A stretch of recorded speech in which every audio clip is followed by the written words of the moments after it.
안녕하세요. 엄마의 꿈이 이루어지는 곳 아난다 아카데미의 아난다입니다. 엄마의 꿈이 이루어지는 곳 너무 거창한가요? 그런데 굉장히 신기하게도요. 제가 이 아난다 아카데미라는 이 채널을 만들어 놓고 난 다음에 정말 제 꿈이 하나씩 이루어지고 있네요.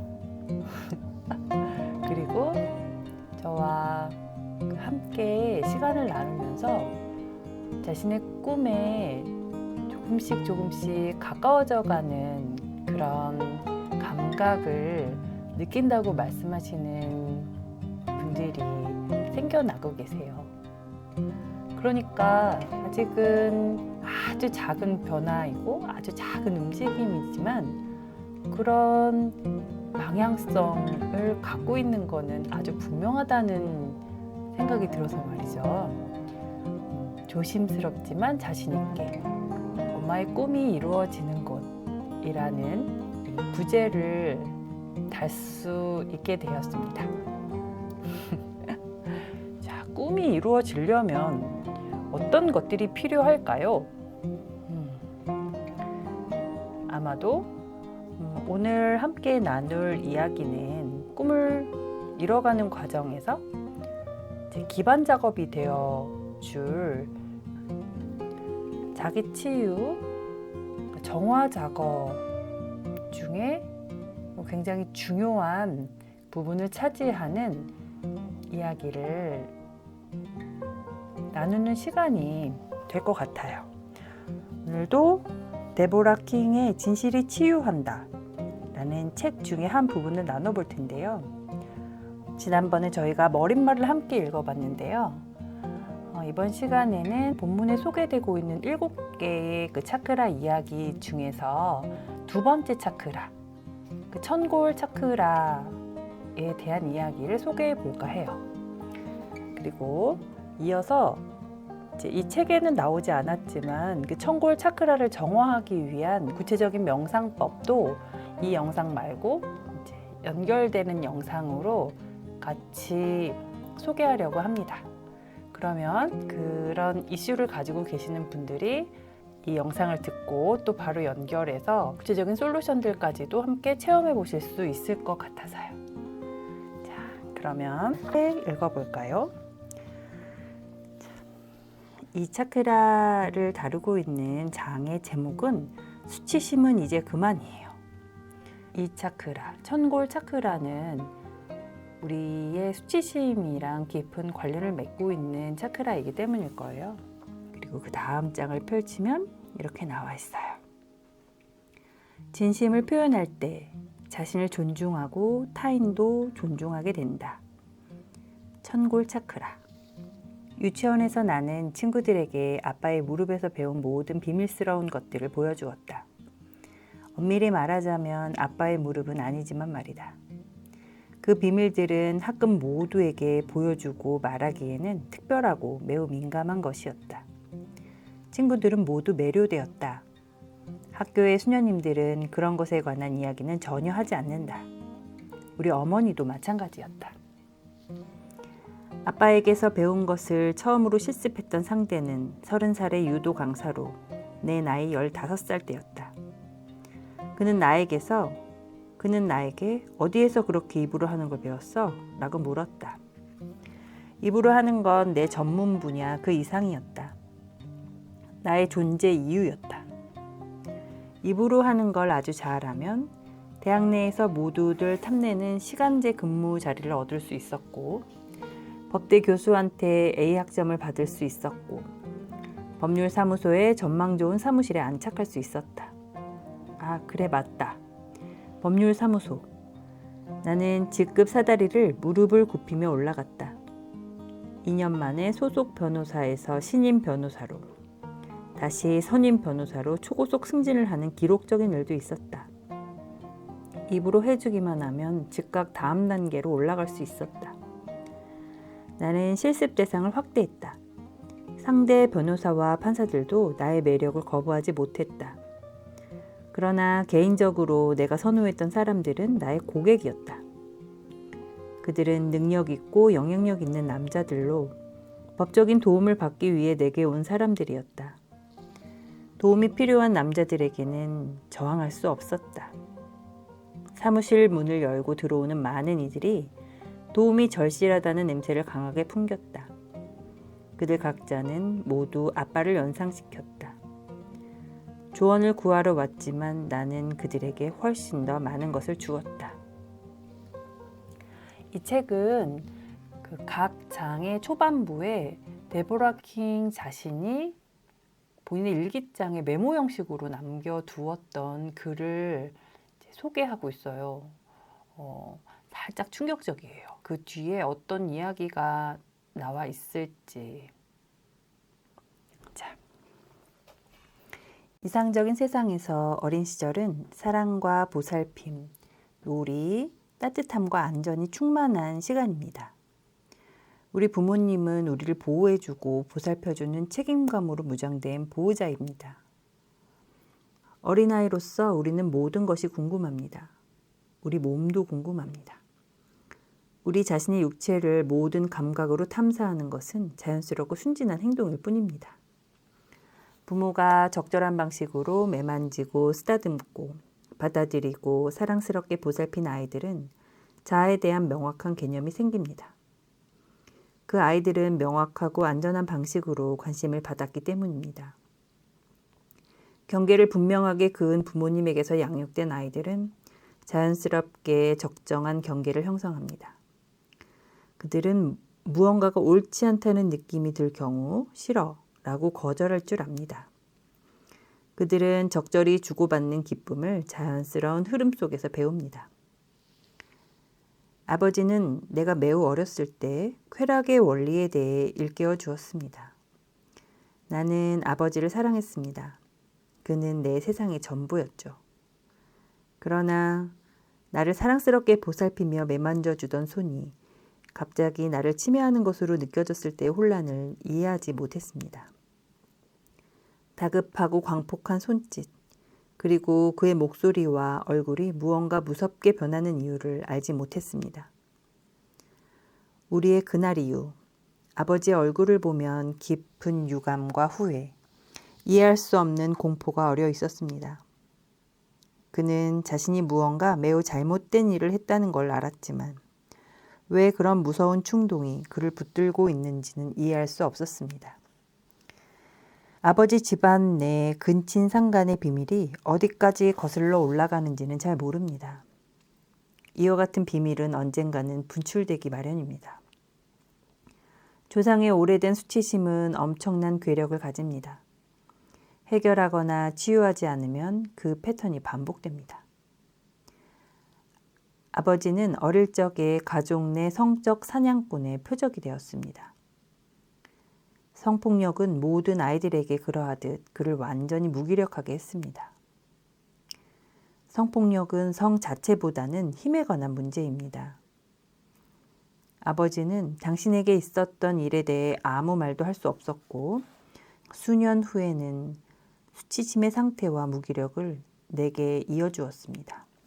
아버지들의 죄가 그들의 자손의 삶에 나타나는 경우는 다양한 문화적, 경제적 영역 전반에 걸쳐 그 증거를 찾아볼 수 있습니다.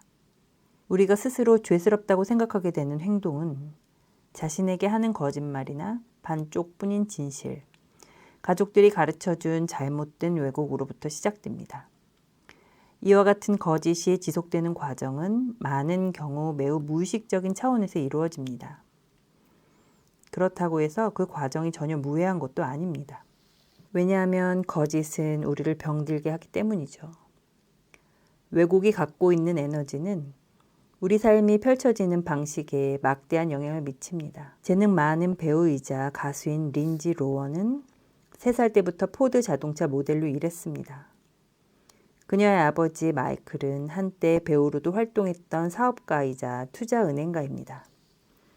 마이클은 중독 행동의 전과가 있습니다. 그의 딸이 사춘기를 맞기 직전에는 증권 사기로 실형을 받고 3년간 교도소에 있었습니다.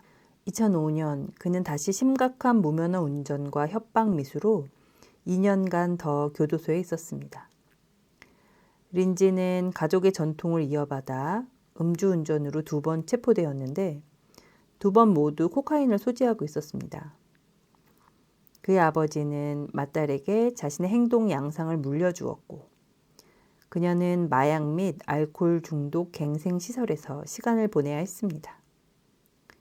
부모님이 이혼한 후로 아버지와 떨어져 지내던 린지는 아버지와 다시 연락이 되었습니다. 아버지는 몇 년 전 그의 행실을 고치고 지금은 중독의 늪에서 고생하는 사람들을 돕고 있었습니다. 그녀는 자신의 중독을 이겨내는 것이 아주 힘겹다는 것을 인정했습니다. 물론 우리는 유전적인 것이 중독에 영향을 미치고 문제를 부인하는 패턴에도 영향을 준다는 것을 알고 있습니다. 일단 중독자가 문제를 부인하는 습관을 멈추고 자신이 무언가 남용하는 패턴을 정상 또는 문제가 안 된다고 보지 않아야 자신이 과거에 볼 수 없었던 것까지 확장해서 볼 수 있게 됩니다. 불행한 상황을 초래하는 자신의 역할을 보게 될 때, 그럴 때에만 비로소 자신에게 솔직해지고 진실을 말할 수 있게 됩니다.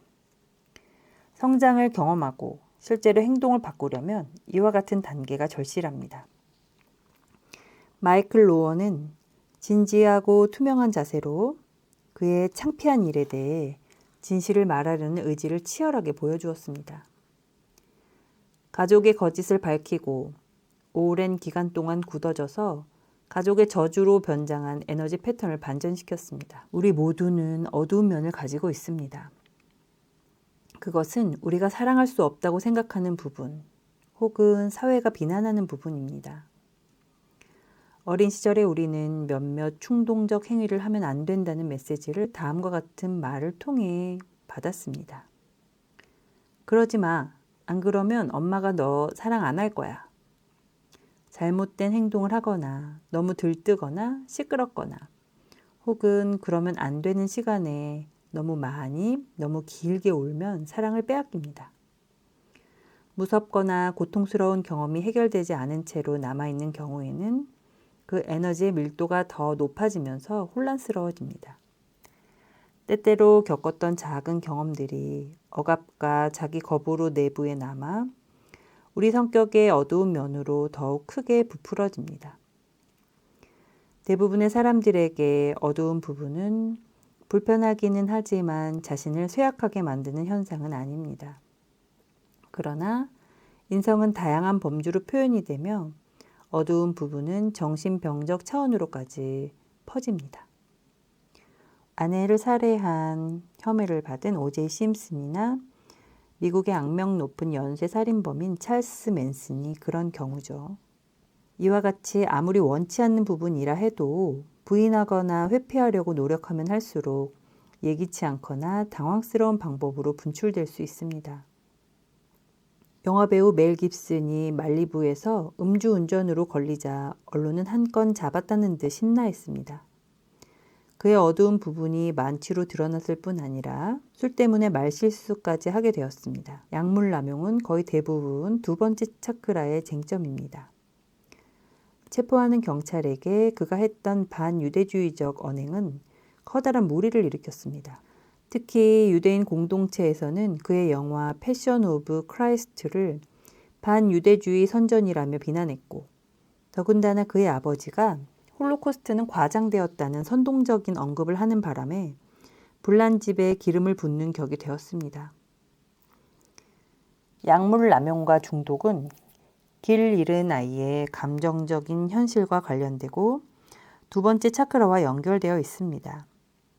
약물, 술, 음식, 섹스 혹은 부정적 행동에 대한 중독은 의식적인 자아와 어린 시절 필요로 한 욕구가 충족되지 않은 부분 그리고 억압된 불만을 폭로할 수밖에 없는 상태를 연결하는 다리 역할을 합니다. 이러한 방식으로 중독 자체는 기저에 있는 고통스러운 진실을 보고 느끼고 말하도록 하여 치유가 시작되도록 허용하는 강력한 지점입니다. 그러나 진실을 발굴하는 작업에 착수하기 전까지 어두운 부분이 수면 위로 떠오르면 주기적으로 과한 행동을 하게 됩니다. 너무 어려서 비판적인 시각으로 살펴볼 수 없거나 자신이 의사결정을 할 수 없었던 어린 시절에 배운 신념과 태도에서 편견이 형성됩니다. 이러한 신념이 자신에게 해를 끼치는 문제로 나타나기 전에는 그것에 대해 조사하고 변화시키려는 동기부여가 되지 않습니다.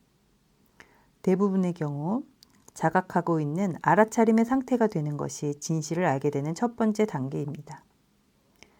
이 자각 상태는 놀랍거나 예기치 않은 사건으로 인한 갑작스러운 충격으로 문제를 부인하기만 하던 상태에서 벗어나면서 시작됩니다.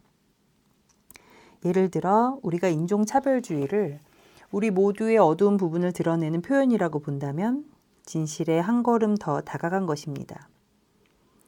우리 모두의 어두운 부분이란 한 인종이 다른 인종을 억압하는 것을 묵과하고 인간 스스로를 여전히 우리, 그들 또는 우월 열등으로 차별하는 사회에 살고 있는 우리들 모두의 확인되지 않고 치유되지 않은 채 억눌려온 측면을 말합니다. 한 사람이 진실을 말하면 우리 모두에게 치유의 영향을 미치게 됩니다. 용서받지 못하거나 치유될 수 없는 행동은 없습니다. 우리는 모두 하나의 에너지장에 속하는 각 부분으로 우리 모두는 서로 연결되어 있습니다. 우리는 모두 그것이 진실임을 압니다. 세상에 나가 다른 사람의 삶에 감동을 주는 진실의 물결을 느낍니다. 한 사람이 진실을 말하거나 인정할 때, 그래서 오래된 거짓을 분해하고 해체할 때, 전 우주가 조금 더 편안하게 숨을 쉴 수 있게 됩니다. 성과 인간관계에 대해 어린 시절에 잘못 이해하게 되면 그 피해는 몸에 그대로 등록 저장됩니다. 내가 감내해야 했던 성폭행은 두 번째 차크라에 타격을 입혔습니다. 두 번째 차크라는 배꼽에서 몇 센치 아래에 자리하고 있습니다. 두 번째 에너지 센터는 관능, 성적인 것들, 감정, 내면 아이와 관련된 자리입니다. 무리 속에서 어떻게 관계를 형성하는지, 다른 사람들과의 경계나 자기 내면의 경계를 어떻게 설정하는지, 그리고 어떻게 즐거움을 찾는지를 관장합니다. 상호작용의 본질인 주고받는 법을 배우는 것도 두 번째 센터가 관장합니다. 만약 두 번째 차크라가 틀어진다면 서로 간의 경계가 모호해져 서로의 영역을 침범할 수 있는 사람끼리 끌어당기게 되거나 다른 사람을 피해자로 만들기도 하고 또 자신이 피해자인 것처럼 느끼는 상황에 빠지기도 합니다. 매우 유혹적인, 조종하려는, 야심찬, 의존적인, 순교자 같은 행동을 하거나 성, 마약 혹은 알코올 중독이 됩니다. 성, 돈, 권력을 위해 윤리를 저버리기도 하고 욕심을 부리며 돈을 은닉하거나 이와는 완전 반대로 재정적 궁핍, 빈곤을 겪게 되기도 합니다. 두 번째 차크라가 왜곡된 사람들은 다음과 같은 다양한 신체적 문제를 경험합니다. 성기능 장애, 발기부전, 불감증 혹은 무분별한 성행위, 여성의 경우는 자궁근종, 자궁내막증, 골반염, 월경불순, 난소낭종 혹은 난소암, 남성의 경우 전립선 문제 혹은 전립선암, 염증성 장질환, 궤양성 대장염, 크론병, 개실염, 맹장염, 만성요통 혹은 좌골신경통, 방광문제, 비뇨기 문제. 성폭행 피해자는 종종 왜곡된 두 번째 에너지 센터 및 질병으로 고생합니다. 비록 일반적으로 인정하는 사실은 아니지만 아이들은 실제로는 매우 성적이고 관능적인 존재입니다. 쾌락 원리가 아이에게 조기에 활성화될 경우 쾌감은 수치심과 연관되게 됩니다. 아이 안에서 휘저어진 감정의 혼합, 공포, 혼란, 흥분, 테러와 때론 쾌감의 구역질나는 혼합은 강력하고도 해롭습니다. 아이가 말하지 말라는 말을 듣게 되면 쾌감과 수치심의 부정한 연맹이 형성됩니다. 처음에 아이가 느끼는 감정은 가해자의 수치심입니다. 가해자가 자신의 수치심을 아이의 에너지장에 남기면 아이는 그것을 그대로 물려받고 후에 자신의 수치심을 추가합니다. 수치심은 고밀도의 무거운 에너지입니다. 아이들은 수치심을 자신의 것인 양 몸에 입고 마치 그것이 자기인 양 생각합니다. 말하지 않고 수치심이라는 옷을 계속 입고 있으면 그 수치심은 성인이 될 때까지 이어지고 무의식적으로 자신과 다른 사람을 수치스럽게 하는 방법을 계속 찾아내려고 합니다. 우리 아버지 같은 성인들은 수치심 상태에 빠져 있어서 아마도 무의식적으로 어린아이의 순수함과 순수한 정신에 끌렸을 수도 있습니다. 그들은 자신이 겪은 학대를 기억하지 못할 수도 있습니다. 그 사실을 억압했기 때문입니다. 그러나 일그러지고 수치스러운 에너지가 그들 내면에 살아있어 몸의 에너지 장과 세포에서 소용돌이처럼 돌아가고 있습니다. 우리 몸속 힘의 장과 무의식에서 수치심은 학대를 실행하도록 자극해 자신에게 받았던 학대를 반복하게 합니다.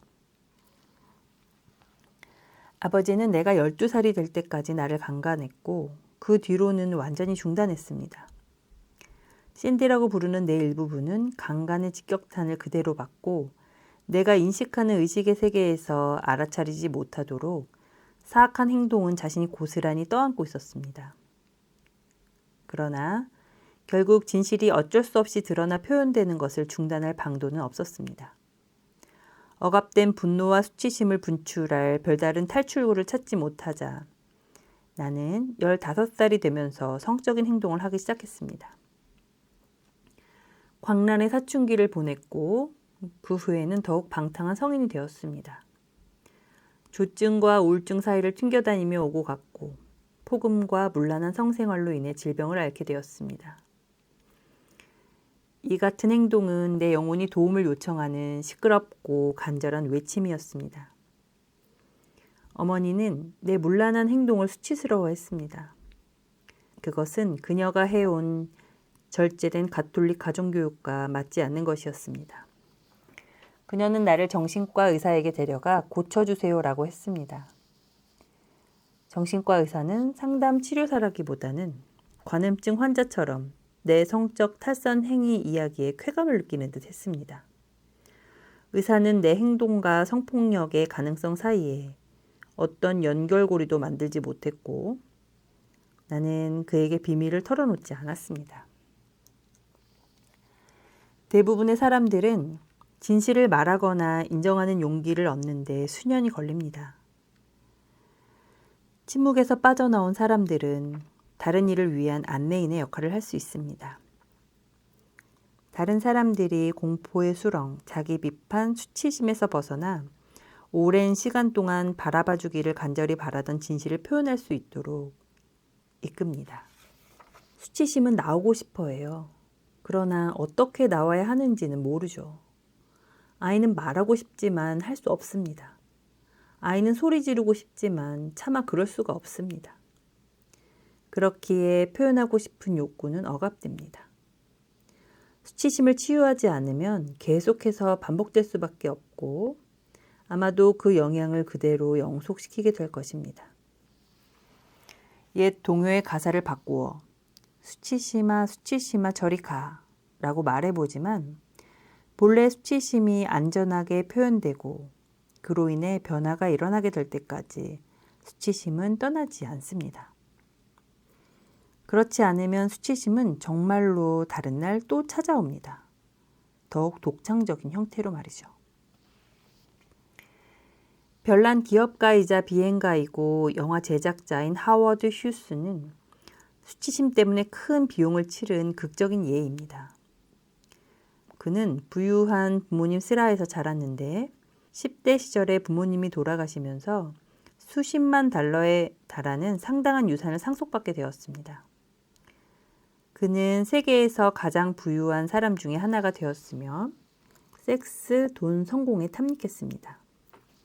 악명 높은 호색가였던 그는 캐서린 헵번, 에바 가드너와 같은 그 당시 음악의 여신들을 목표로 삼았습니다.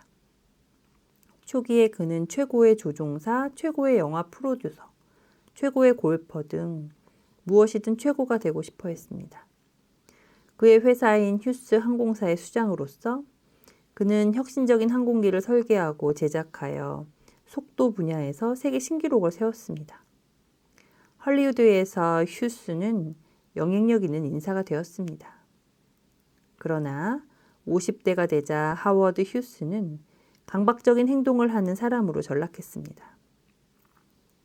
휴스에 관한 전기 영화인 에비에이터를 보면 어머니가 욕조 물 안에서 스펀지로 그의 몸을 닦아주는데 우리는 이 장면에서 그의 별난 성격의 기원이 무엇인지 추정해 볼 수 있습니다. 이 장면은 좀 역겹기도 합니다. 당시 하워드는 어머니가 씻겨주기에는 너무나 나이가 많아서 성적 의미가 함축되었다고 볼 수밖에 없기 때문입니다. 그녀의 행동은 여성으로서 균형 잡히지 않았을 뿐만 아니라 청결의 강박증을 보이는 사람에게서 나오는 것으로 볼 수 있습니다. 어머니의 이 같은 행동에 대해 하워드가 그의 불편함을 표현할 수 없으니 그 대신 그 느낌을 알아채지 못하게 의식 밖으로 밀어내버립니다. 이런 강한 느낌은 이상 야릇한 방법으로 분출되게 마련입니다. 그 장면은 청결과 질서에 대한 그의 강박관념과 이후 그 강박관념에 저항하는 모습을 보여주기 위한 사전장치적 역할을 합니다. 그의 충동, 강박증, 중독 및 지저분한 죽음은 수치심이 무서운 방법으로 커다란 피해를 입힐 수 있다는 비극적인 증거입니다. 이는 곧 왜곡된 두 번째 차크라의 중심 주제입니다. 데이비드는 수치심이 질병으로 나타난 또 다른 예입니다. 그가 내 사무실에 왔을 때 전립선 암의 가능성을 나타내는 전립선 항원 검사에 대해 걱정하고 있었습니다. 함께 치유 작업을 시작했을 때 나는 데이비드가 높은 수치심을 마음속에 담고 살아가고 있다는 걸 알았습니다. 조심스럽게 질문을 하니 만성적으로 무분별한 성생활을 한 과거에 대해 털어놓았습니다. 그는 아내를 사랑했지만 아내가 첫 아이를 가졌을 때 바람을 피웠습니다. 처음에 그의 아내는 그의 첫 번째 외도에 대해 알지 못했지만 나중에는 결국 그의 부정을 알게 되었습니다. 모두에게 상처가 되었고 이는 데이비드가 아버지가 된다는 기쁨을 무색하게 했습니다. 그는 노력했지만 장난삼아 가볍게 연애하는 버릇을 멈추지 못했습니다. 나는 데이비드의 두 번째 에너지 센터가 균형 잡히지 않고 비대해진 것을 보았습니다. 그가 아내에게 입힌 상처 때문에 그의 몸에는 에너지 차원에서 상당한 고통이 갇혀 있었습니다. 최근에는 추문까지 터져버려 그는 애타게 자신의 행동의 종지부를 찍고 싶어 했습니다. 그가 간절히 바라던 네 번째 아이를 아내가 임신했을 때 데이비드는 그가 사는 작은 마을의 한 여성과 외도를 하였습니다. 동네에서 화가 불거지자 데이비드는 자신이 통제불능 상태에 있다는 걸 알게 됐습니다. 게다가 그 여성이 성적으로 대담한 행동을 하는 사람으로 악명 높은 사람이었기 때문에 상황은 더욱 안 좋아지고 작은 마을은 소문으로 시끄러웠습니다. 데이비드는 수치심으로 어쩔 줄 몰라 했고 매우 화가 났습니다. 그의 아내는 상처 입고 매우 격노하였고 이혼에 대해 이야기를 하기 시작했습니다. 데이비드에게 왜 그가 자신과 아내를 모두 화나게 하는 방식으로 행동하는지 짚이는 부분이 있냐고 물어보았습니다. 그는 대답하지 못했습니다. 그의 그런 행동 기저에 어떤 동기가 숨어 있는지 알 수 없었기 때문입니다. 그는 자신의 행동에 수치심을 느낄 뿐이었습니다. 수치심은 수치심을 불러옵니다. 수치심을 느끼면 느낄수록 그는 수치스러운 행동을 더 벌일 뿐이었습니다. 내가 처음 어린 시절에 대해 물었을 때 데이비드는 단순히 잘 모르겠다는 듯 어깨를 으쓱했습니다. 좀 지나고 나서야 그는 자신이 6살이었을 때 어머니가 갑자기 돌아가시자 깊은 슬픔에 빠져 위안을 받고 싶다는 채울 수 없는 욕구를 느꼈다고 말했습니다. 그는 선생님, 고모, 이모, 아주머니, 아버지의 수많은 여자친구들을 가리지 않고 따뜻하게 다가오는 여성이라면 누구에게든 애착을 보였습니다. 그러나 그가 필요로 했던 지속적인 안락함은 찾을 수 없었습니다. 단순하지만 강한 생각이 그의 마음을 사로잡았습니다. 내가 어머니를 더욱 사랑했더라면 어머니가 돌아가시지 않았을지도 몰라. 그는 자신이 어머니의 죽음에 책임이 있다고 생각하게 되었고 이로 인해 형언할 수 없을 만큼의 수치심을 느꼈고 그가 여성을 아무리 많이 사랑할지라도 그는 항상 그녀를 잃게 된다는 생각까지 하게 되었습니다. 그의 에너지장에 저장되어 있는 슬픔과 수치심을 해소하는 작업을 하면서 데이비드는 자신의 문란한 성생활과 어머니와의 연결고리를 보기 시작했습니다. 성인으로서 자신의 행동이 아이가 따뜻한 어머니의 존재를 필요로 하는 것과 같은 욕구를 채워주는 시도였다는 걸 알아차렸습니다. 그가 이와 같은 결론에 다다르게 되자 여성의 따뜻한 몸을 미치도록 갈망하는 욕구는 줄어들었습니다. 그는 스스로 자기 자신을 돌볼 수 있고 생존을 위해 여자가 필요하지 않다는 걸 알게 되었습니다. 어머니를 잃으며 느낀 고통과 슬픔은 표현된 적도 해소된 적도 없었습니다. 단지 억눌려 있었을 뿐입니다. 그는 아이와 같은 방식으로 어머니를 잃은 마음과 슬픔을 계속되는 외도로 덮으면서 피하고 있었던 것이었습니다. 어머니와의 상관관계를 이해하게 되면서 커다란 변화가 일어났습니다. 데이비드는 깊이 있는 자각을 통해 섹스 중독에서 벗어날 수 있게 되었습니다. 몇 달간 그의 몸과 에너지장을 부정적인 에너지로부터 정화하면서 데이비드의 전립선 상태도 호전되었습니다. 그는 나중에 항원 검사 결과 상태가 많이 좋아졌다고 알려왔습니다. 전립선에 대한 염려는 줄어들었으나 데이비드는 자신이 음주 관련 문제가 있는 것 같다고 인식하면서 다시 나를 찾아왔습니다.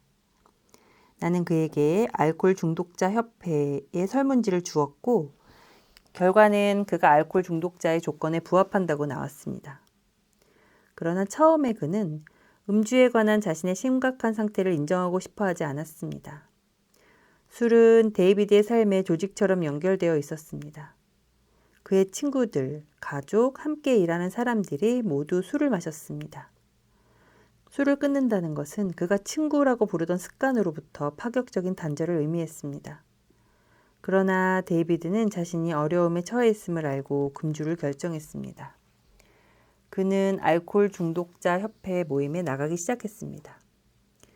나 또한 과거의 중독자였으므로 어떤 종류의 물질을 남용하는 것은 불편한 느낌을 가리기 위한 행동이라는 걸 알고 있었습니다. 처음에는 중독이 기분을 좋게 합니다. 부정적인 느낌은 사라지고 그 어떤 것이라도 감당할 수 있을 것처럼 세상 위에 선 것 같은 느낌을 줍니다. 그러다 결국에 중독은 부정적인 방식으로 삶에 영향을 미치고 시간이 더 흐르면 심각한 대가를 치르게 됩니다. 성인이 된 이후 나는 어머니에게 아버지의 학대에 대해 직접적으로 말한 적이 있습니다. 처음에 어머니는 그런 일이 있었을 수도 있겠다고 인정했습니다. 그러나 나중에 그녀는 그런 일은 알지 못한다고 부인했습니다. 그러나 어린 시절의 내 방 문틈 사이로 그녀가 우리를 보고 있는 걸 한 번 이상 본 기억이 납니다. 어머니는 아버지와 나 모두를 경멸했습니다. 어머니는 6살 난 어린 계집아이인 내가 자신의 남편을 유혹했다고 짐작했습니다. 이브가 아담을 유혹하여 천국이 몰락했다는 이야기처럼 아빠는 늘 엄마는 신경 쓰지 마. 우리를 사랑하지도 않는 사람이고 이해하지도 못할 거야. 라고 말했지만 우리 둘 다 어머니와 어머니의 분노를 두려워했습니다. 유혹에 의존하는 여성은 대개 비대해지고 변형된 두 번째 에너지 센터를 가지고 있습니다. 마릴린 먼로는 모든 남성에게 꿈같은 여성이었습니다. 그녀는 전형적인 유혹의 상징 같은 인물이었죠. 그러나 극작가 아서 밀러 그리고 위대한 야구 선수 조 디마지오와 한 결혼은 둘 다 실패로 끝났습니다. 그녀는 또한 유부남을 상대로 이루어질 수 없는 불륜 행각을 벌였고 존 F 케네디 대통령의 정부로도 알려졌습니다. 마릴린은 남자에게 의존적인 성격이었고 그들과 있을 때 그녀의 경계는 무너졌습니다. 우울증, 버림받을지도 모른다는 두려움, 통제력을 잃고 통제당할지 모른다는 두려움을 함께 겪었습니다. 마릴린 먼로를 포함하여 아직도 많은 어머니들과 많은 여성들의 세포 내 기억장치에 각인되어 있는 내용은 여자는 남자가 없으면 아무것도 아니라는 신념입니다. 이와 같은 신념은 여자가 아무리 열심히 노력하고 아무리 많은 걸 이루어도 그 가치는 남자만큼 못하다는 것입니다. 이는 남자와 여자 모두에게 피해가 되는 생각입니다. 남성 안의 여성성과 여성 안의 남성성을 인정하고 이렇게 각자에게 내재된 다른 성의 균형을 맞출 필요가 있다고 생각하기보다는 오히려 서로를 부정하게 됩니다. 마릴린은 문제가 있고 건강하지 않은 두 번째 차크라에 전형적인 증상을 보여주었지만 아름다움과 성적 매력에 있어서는 많은 이들의 우상이었습니다. 대중매체의 관심은 그녀가 어떻게 보이는지에 있었습니다. 자신의 가치가 실제 인간 마릴린이 아니라 세상이 그녀를 바라보는 관점과 성적인 판타지로만 평가되는 상황에서 마릴린은 자신이 본연의 자기 모습으로 사랑받는 느낌을 받지 못했을 것입니다.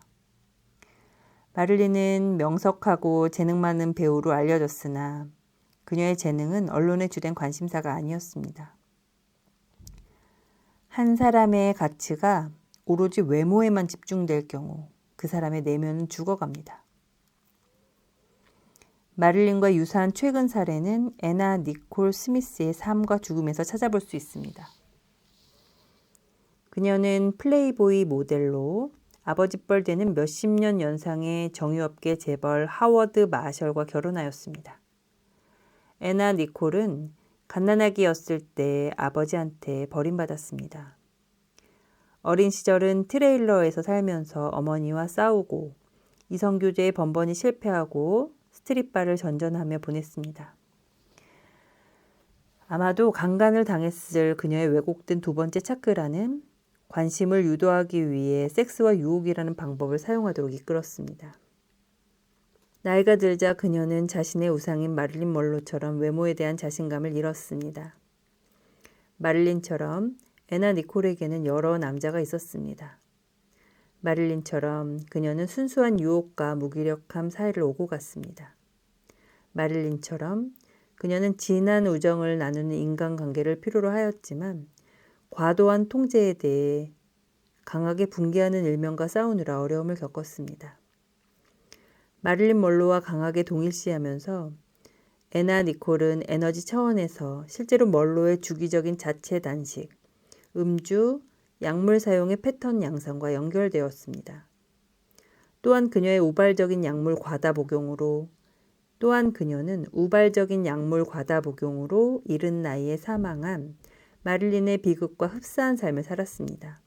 애나 니콜은 자신의 아들이 실수로 진통제와 항우울제를 동시 복용하여 죽은 이후 의심할 여지 없이 우울증 치료제를 마음대로 복용했을 것입니다. 애나 니콜은 줄곧 마릴린 먼로처럼 되길 바랐고 결국 안타깝게도 비슷한 방식으로 사망하였습니다. 젊은 변호사로 출세의 가도를 달리고 있던 25살 때 나는 다양한 부인과 질환과 혈당 수치의 이상을 겪기 시작했습니다. 바로 그때 나는 생명을 위협하는 암 진단을 받았습니다. 내 삶은 곤두박질 쳤습니다. 해결 방법을 찾다가 마사지 치료사의 사무실에서 나중에 내 삶의 길이 된 대체의학을 소개받았습니다. 처음으로 나의 어려웠던 어린 시절을 조명해 보기 시작했습니다. 어떻게 아버지의 다른 두 양면성을 조율하였는지, 어떻게 어머니가 나를 사랑하기를 거부하는 마음을 이해하게 되었는지, 그건 불가능해 보였지만 내가 나아지는 데 필요한 작업이라는 걸 알았습니다. 뼈를 깎는 듯한 힘겨운 퍼즐을 조금씩 맞추게 되면서 다른 대체의학 종사자를 차례차례 만나게 되었습니다. 의식적으로 혹은 무의식적으로 상처는 항상 치유를 위해 탐색하도록 이끕니다. 내 삶에서나 일을 하면서나 반복적으로 이와 같은 상황을 목격합니다. 내담자들은 대개 중증 질병이나 복합 증상을 안고 찾아옵니다. 과거의 나처럼 그들에겐 도움이 절실합니다. 질병이란 몸이 자신을 더욱 깊은 진실을 향해 주의를 끌려고 하는 노력이라고 인식할 수 있게끔 도와주면 치유는 시작됩니다. 얼리샤는 34살로 급하게 돌아가는 많은 양의 업무를 해야 하는 보험업계 임원이었습니다. 그는 난소암 진단을 받고 내 사무실로 왔습니다. 그녀는 암을 치유하기 위한 대체 방법을 찾고 있었습니다. 얼리샤의 에너지장을 살펴보니 암 진단을 받기 전부터 보였을 법한 심리적 외상 후 스트레스 증후군을 보였습니다. 경계가 모호했고 불면증과 잦은 악몽에 시달렸습니다. 얼리샤는 외모에 늘 신경 썼습니다. 이는 매우 지치고 끝이 나지 않는 완벽을 향한 노력이었습니다. 얼리샤는 가능한 날씬한 몸매를 유지하려고 자유시간에 늘 엄격하게 운동을 하였습니다. 과도한 운동과 다이어트는 그녀 자신 본연의 리듬과 몸의 자정 과정으로부터 단절하게 되었습니다. 그와 동시에 남편과 친구들에게 잘 보이기 위해 근사한 미식가가 즐기는 요리를 만들어내는 요리사가 되려고 했습니다. 7년간 남편과의 관계에도 문제가 많았습니다. 싸움이나 논쟁은 예사였습니다. 어느 날 남편이 술을 마시고는 성관계를 요구했습니다. 그녀는 거절했지만 그는 난폭하게 강제적으로 강요했습니다. 다른 사람에게는 창피해서 간간히 대해 말하지 못했고 상은은 계단에서 떨어져 넘어져 다쳤다고 설명하였습니다. 결혼 생활에서 벗어나려고 했지만 그로 인해 심리적 혹은 신체적 학대가 더 커질까 봐 두려웠습니다. 그녀는 잘할 때 남자가 우선이며 남자를 잡아서 기분을 맞춰주고 곁에 두기 위한 모든 노력을 기울여야 한다고 배웠습니다. 그녀는 첫 번째 치유 작업에서 8살 때 오빠한테 성폭행을 당했다고 불쑥 말을 꺼냈습니다. 어머니에게 그 사실을 말하자 그녀는 옛사람들이 그러하듯 사내애가 그렇지 뭐 라고 답했다고 합니다. 그녀는 13살 때 피임약을, 15살에 다이어트 약을, 17살에는 항우울제를 복용했습니다. 함께 작업하면서 얼리샤의 딜레마를 여러 단계에서 다루었습니다. 우선 첫 번째, 두 번째 차크라가 자리하고 있는 골반을 에너지 차원에서 열리도록 도왔습니다. 몸의 이 부분이 모두 닫혀 있었습니다. 어릴 적 겪은 학대의 결과로 그녀의 에너지장에는 부정적인 에너지가 층층이 형성되어 긍정적인 흐름을 차단하고 있었습니다. 그녀의 몸을 둘러싸고 있는 에너지장의 미묘한 층을 복구하였고 그곳에 무겁게 저장되어 있던 두려움, 죄의식, 수치심, 자책감을 꺼내어 살피고 조사해보고 해소하였습니다. 동시에 해결되지 않은 트라우마로 그녀의 몸에 갇혀 있도록 한 주요 신념에 대해 잘 인식할 수 있도록 도와주었습니다. 얼리샤의 가족은 그녀의 몸과 마음이 받은 학대가 어느 정도는 정상이라고 믿는 신념이 그녀의 몸속에 깊이 뿌리내리도록 했고 여자가 지배받고 예속되는 것이 자연스럽다고 생각하도록 만들었습니다. 이와 같은 무의식적인 생각 패턴은 우리 뇌의 오래되고 깊은 곳에 아로 새겨집니다. 얼리샤의 두 번째 차크라는 시계 방향으로 건강하게 돌며 에너지를 받아오지 못하고 반대 방향으로 돌고 있었습니다. 그녀의 에너지 센터는 신호등처럼 다음의 신호를 보내고 있었습니다. 나는 여자이기 때문에 사냥감이고 공격을 당해 마땅하다. 이와 같은 관점에서 얼리샤는 그녀의 현실을 만들어내고 있었습니다. 말 그대로 어린 시절의 위험에 대한 예상을 어른이 된 세상에 투사하고 있었습니다. 얼리샤는 남자 가해자를 그녀의 남편으로 다시 만들어내 오빠로부터 받았던 학대를 복제하고 있었습니다. 퍼즐을 풀어나가는 방식처럼 나는 내담자의 에너지가 안내하는 곳으로 따라갔습니다. 그들이 가지고 있는 신념의 미로를 통과해 신념이 갇혀있는 깊은 내면의 공간에 다다릅니다. 퍼즐을 풀어나가는 방식처럼 나는 내담자의 에너지가 안내하는 곳으로 따라갑니다. 그들이 가지고 있는 신념의 미로를 통과해 신념이 갇혀있는 깊은 내면의 공간에 다다릅니다. 그곳으로부터 조심스럽게 자유로움이 느껴지고 확장이 이루어지는 다른 곳으로 이동하도록 돕습니다. 이와 같은 방식으로 나는 능력 있는 샤먼에게서 배운 섬세한 테크닉을 사용해 얼리샤의 패턴을 치유하였습니다. 세션 초기에 얼리샤는 나의 단순한 질문에도 대답하지 못했습니다. 얼리샤가 원하는 건 무엇이지요? 맨 처음 이와 같은 질문을 했을 때 그녀는 모르겠어요. 한 번도 생각해 본 적이 없어요. 라고 대답했습니다.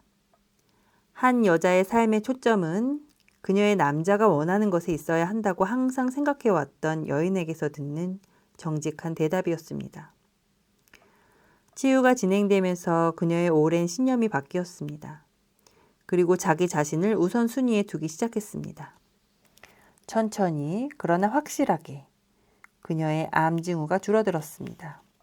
결국 그녀는 남편을 떠나 학교로 돌아가서 무대 예술을 공부하였습니다.